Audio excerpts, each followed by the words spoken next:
Hey all, it's another weekend. I'm out in the garage, finally warm enough for the last day or two that I can use the heater to keep the garage warm enough to work in comfortably. And then today's really the last day for that again before another real cold spell comes through. We'll be in single digits about all week and even some negatives at night. So I won't be doing too much in the garage throughout another week, same as last week. So today I've put a few different smaller projects together into this video that's really just focusing on sound deadening on the car. I've got a few things I've done in the past that I'll review real quick. In this video though, you're gonna see I've installed some pre-cut sound deadening material for the rear hatch, and then I've also installed some pre-cut sound deadening foam that goes in behind the Foxbody door panels. So I did both of those things here in the last week or so. Before we get into that, I'll show you real quick a couple of other small projects I've done that relate to sound deadener. And then when it gets to be nicer weather out, I'm gonna do another follow-up video and take some decibel readings in the car, see how quiet it's got. So, all right, so one thing I've done is before I put my sub in the spare tire well, I did put some sound deadening down. There's kind of two layers at the bottom and one layer on the sides. I've left the factory sound deadener on because it wasn't all broken up or in bad shape. I just figured it wasn't really worth the effort to take all of it off just to put something else down. But down in the wheel well, there was no factory sound deadener. On the inside of the car, I bought a whole new set of carpet for the front and the back, and this is the version that has the really thick added jute sound deadener on the bottom of it.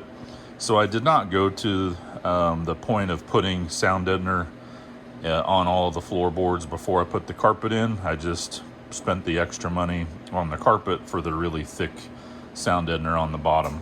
If you checked out my past video when I put in the new LMR rear hatch plastics, then you'll also remember that I put sound deadener in back behind those to be more like what factory came with, and it's adhesive foam sound deadener all the way around there also. So that's kind of what I've done with the car so far.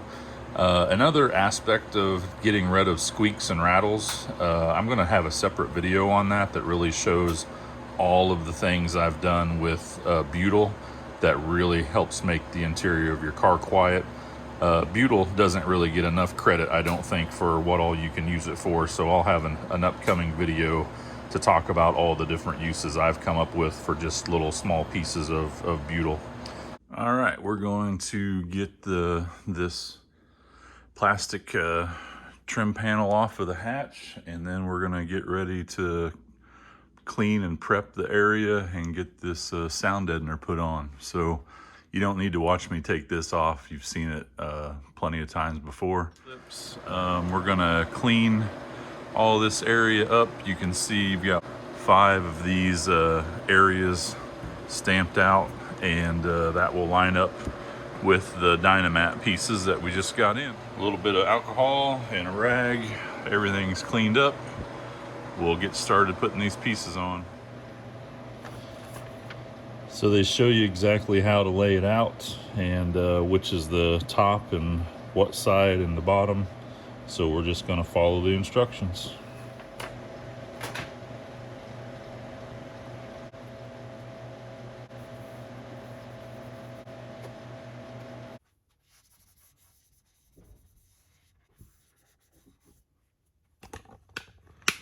All right, got the first 2 pieces on, and so far everything's lining up perfect. And really I just putting this on by hand because they're such small pieces, and then I went back with, I just have a piece of aluminum dowel rod here, put a rag over it so I wouldn't scratch through or break through it, and got the last few air bubbles out. So I'll keep going across, and we'll take a look at it here in a second.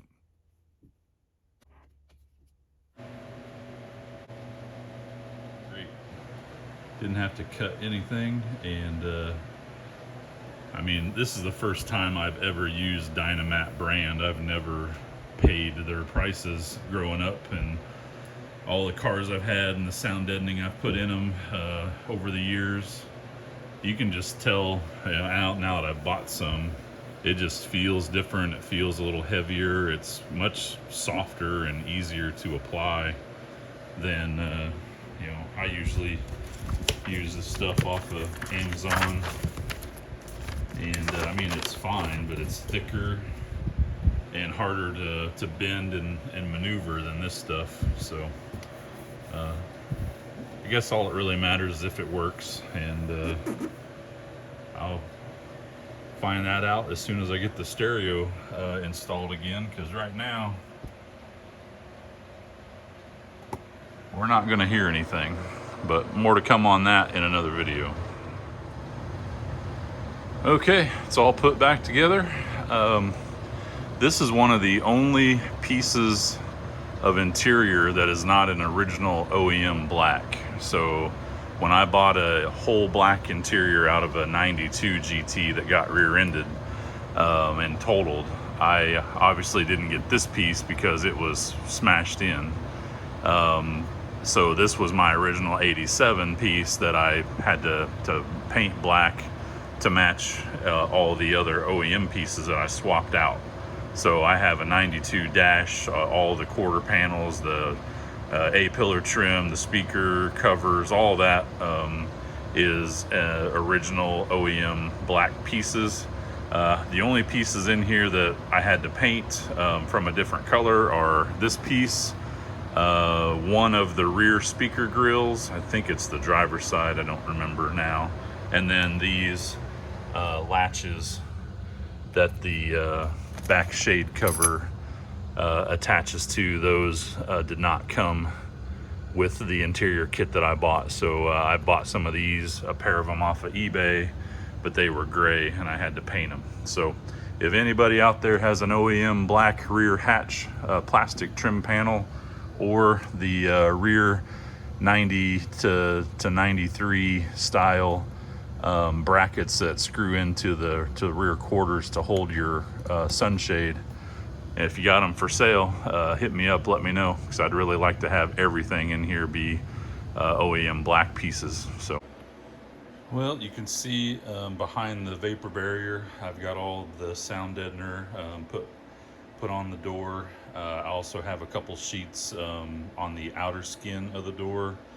So I rolled the window up, put the sound deadener inside the door itself, and then I put some more here on the exposed skin of the door, and to cover up those big openings.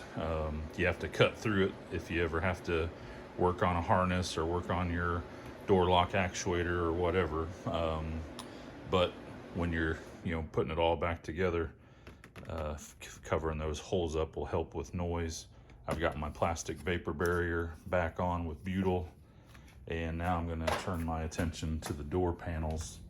I've got them in plastic bags over the winter because I didn't know how long it'll be before I put my doors back together.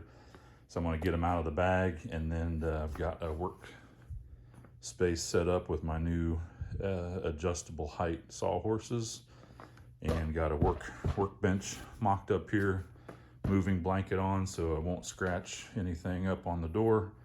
And we'll see how these insulated pads line up to these TMI doors. I'm not putting them on a stock door card. This is a TMI Mach 1 style, and we'll see if they line up okay. Okay, I've got it kind of sitting in place here on the back side of my door panel. You can see it's got cutouts that kind of give you clearance around all the key features. I've just lined it up where everything is just kind of centered in the cutouts of the foam, so you can see everything is just kind of lining up, cutouts where it's supposed to, and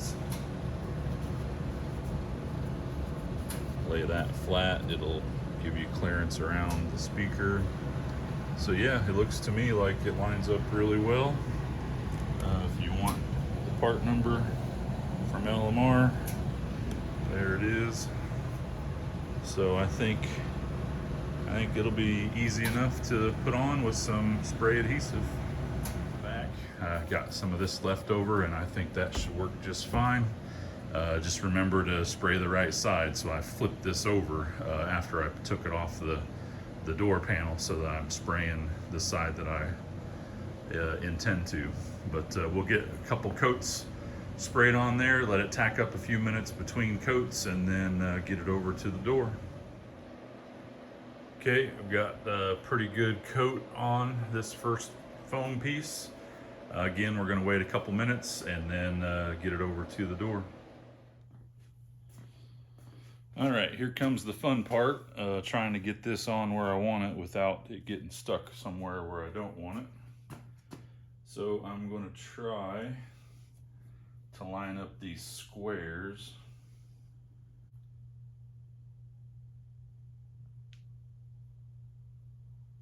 Unused paint roller to evenly press all that down. And as you can see there, everything has lined up pretty good. Nothing's covered up any of the spots that you wouldn't want to be covered up. And I don't feel any air bubbles behind it since I used that roller. I think we'll see if we have any trouble with install now. We shouldn't, but let's find out. Well, I've got everything put back together and didn't have any issues with anything not lining up right. The only thing was the screw that goes through this back end of the armrest. There's a little cutout in the door for it to fit through, but there was not a cutout for it in the foam, because really just it'll go right through the foam. But that was the only thing I noticed, that out of all the locations where stuff mounts to the door, that there wasn't an actual cutout in the foam that I put on the back of the door panel. So was no issue at all. Everything lines up just fine, and man, it looks nice to have the door panel back on. It's been off for a couple months now, and just little things, you know, get you excited waiting to be able to drive it again. So let's get the other side done.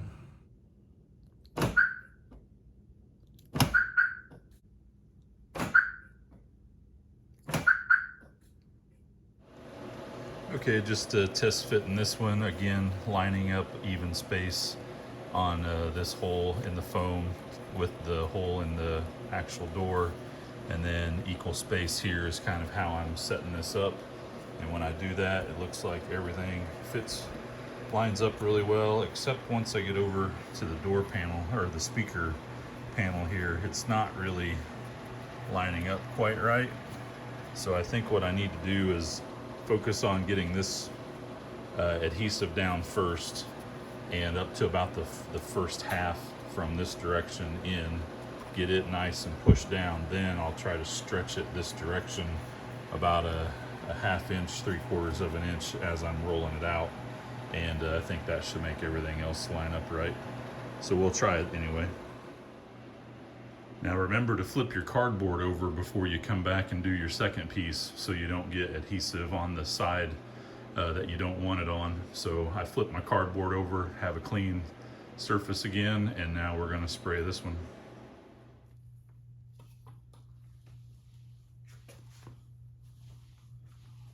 All right, I've got this back half pushed down pretty good, and now I'm going to try to stretch this out a little bit as I lay it down here.